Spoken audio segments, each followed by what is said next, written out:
एक दिन जब रामलाल अपने घर आ रहा था थका हुआ, और रामलाल ने अपनी पत्नी से पूछा कि कमला क्या बनाया है खाने में।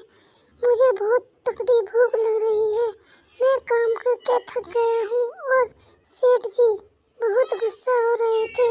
कुछ नहीं बनाया मैंने तो, घर पे तो राशन ही खत्म है, जाओ और सेठ जी से कुछ राशन लेके आ जाओ। और जब रामलाल सेठ जी के पास आया तो सेठ जी से कहने लगा, सेठ जी मुझे कुछ राशन की ज़रूरत है, क्या आप मेरी मदद कर सकते हो।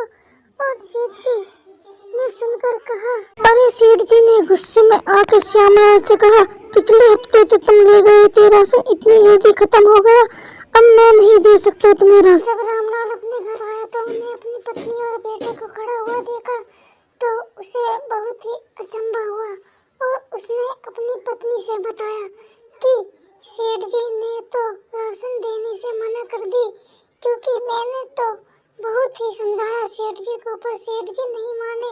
और सेठ जी यह कहने लगे, अभी तो तुम्हें राशन दिया था और अब मैं नहीं दे सकता।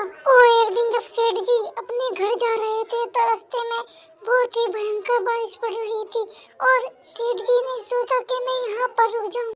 भयंकर बारिश हो जाने के बाद सेठ जी श्यामलाल के घर पर आ पहुँचे और सोच रहे थे कि थोड़ी देर यहाँ पर ही आराम कर लूँ और श्यामलाल से भी बात कर लूँगा।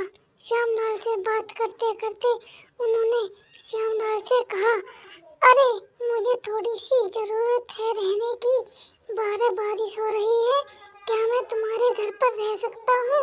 और श्यामलाल कहने लगा, हाँ सेठ जी आपका ही घर है, आप ही यहाँ पर रह सकते हैं, क्योंकि मैं तो अकेला और मेरी पत्नी तो घर पर ही नहीं है, आप मेरे साथ रह सकते हैं यहाँ पर।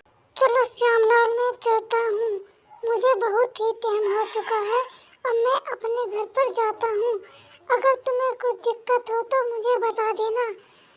चलो मैं तुम्हारा राशन और पानी का भी इंतजाम कर दूँगा और तुम आ जाना, और मैं तुम्हारा राशन पानी दे दूँगा।